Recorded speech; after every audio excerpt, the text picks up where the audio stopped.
एक ऐसी स्टोरी जो कि इंडिया में हर जनरेशन के लिए वर्क कर जाती है, that is baby John, because of its original universal appeal. Protagonist की जर्नी यहाँ पे बहुत ज्यादा पर्सनल है, इसलिए वो तुम्हें themes of love, resilience, pursuit of dreams और जितना भी ऑडियंस के साथ एक रिलेवेंस हो सकता है एज ग्रुप की कैटेगरी में, वो सबको अच्छे से दिखाती है। नाउ वी ऑल नो कि बेबी जॉन जो है वो थेरी मूवी का ही रीमेक है, and I was so sceptical about it, क्योंकि मुझे लग रहा था कि ये मूवी बहुत ज्यादा खराब ना हो जाए। जैसे कि हमने बॉलीवुड की अडैप्टेशन की जो हिस्ट्री रही है उसकी रेपुटेशन तो देखी ही है, पर इसका डिफरेंस ये है कि इसमें मेगा स्टार कैमियो भी है, विलन का जो कैरेक्टराइजेशन है वो बहुत ज्यादा डिफरेंट है, दूसरे कैरेक्टर का भी एक माइनर सा ट्विस्ट है, और जो क्लाइमैक्स है that is very different. Premise यहाँ पे ये सेट हो रहा है कि बेबी जॉन का एक कैरेक्टर है जो केरला में रहता है, दैट इज वरुण धवन। वो अपनी डॉटर के साथ वहां पे रहता है and he owns a bakery. Simple sorted story. Now who is baby John, what was his past story, वो वहां पे छुप छुप के क्यों रह रहा है और इतनी ज्यादा नॉर्मल लाइफ क्यों जी रहा है, यही सारा सिनेरियो मेन कैरेक्टर के अराउंड रिवॉल्व करता है, और एक हार्ड सिनेरियो भी दिखाता है जिसमें जितनी भी हार्श रियलिटीज होती है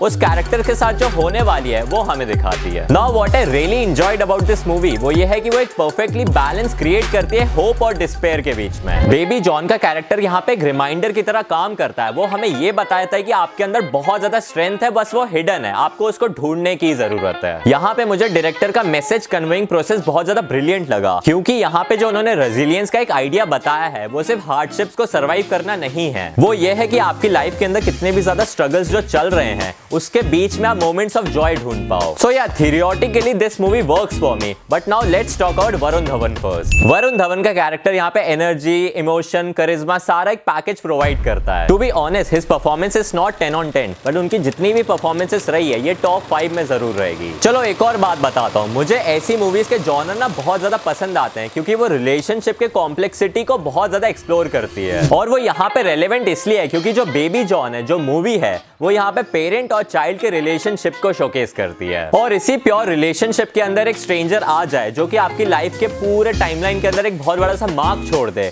और एक पूरी कन्वर्जन ही क्रिएट कर दे। ये जो नैरेटिव और जो प्लॉट पॉइंट है वो सबकी लाइफ के साथ होता ही है, और वो एक बहुत ही बड़ा इंपैक्ट क्रिएट करता है, because it is definitely a universal struggle. और मूवी यहाँ पे ये रिमाइंड करती है कि आप छोटे छोटे स्टेप्स को लेके भी बहुत मॉन्यूमेंटल अचीवमेंट्स को भी पा सकते हो, which makes me talk about the cinematography, क्योंकि उसी की वजह से इतनी सारी फीलिंग्स मेरे अंदर इवोक हुई है। Dude, mostly the frames were brilliant and I enjoyed the movie a lot because of the visuals and the lighting. जिस हिसाब से लाइटिंग और जो कलर मोड्स है वो बहुत ज्यादा शिफ्ट हो रहे थे, वो ऑडियंस के मूड को भी वहां बहुत अच्छे तरीके से शिफ्ट कर रहे थे, विच सिनेमेटोग्राफर नोज दीज डेज, क्योंकि लाइटिंग इतनी ज्यादा इंपॉर्टेंट हो जाती है किसी भी एक मूवी के लिए, which makes me talk about the parallel of this, जो कि है विलन वाला पार्ट। नाउ पर्सनली जैकी श्रॉफ को एज अ विलन देख के मैंने तो बहुत ज्यादा एंजॉय किया, बट मुझे पर्सनली उनका कैरेक्टराइजेशन बहुत फ्लैट लगा in terms of the story. जहां पे वो एक वन ऑन वन कैरेक्टर हो सकता था वरुण धवन के साथ एज अ विलन, बट वो एक अर्जेंसी वहां पे क्रिएट ही नहीं करता जिसकी वजह से मुझे फियर लगे। I mean stakes were high for Varun Dhawan, but I wasn't feeling that much fear. वो जो एक स्टोरी लाइन के अंदर विलन की वजह से जो एक टेंशन क्रिएट होनी चाहिए थी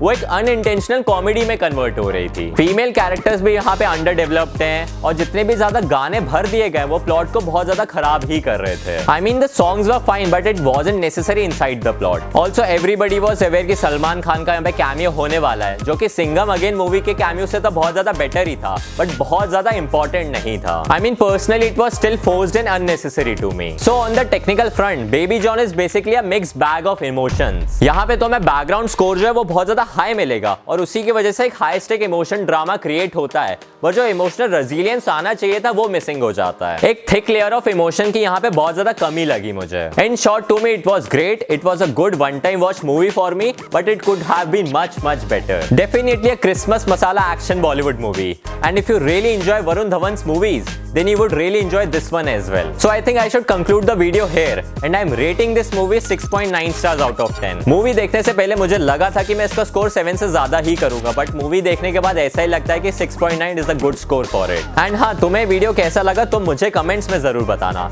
So guys, thank you so much for watching, and I'll see you guys in the very next video.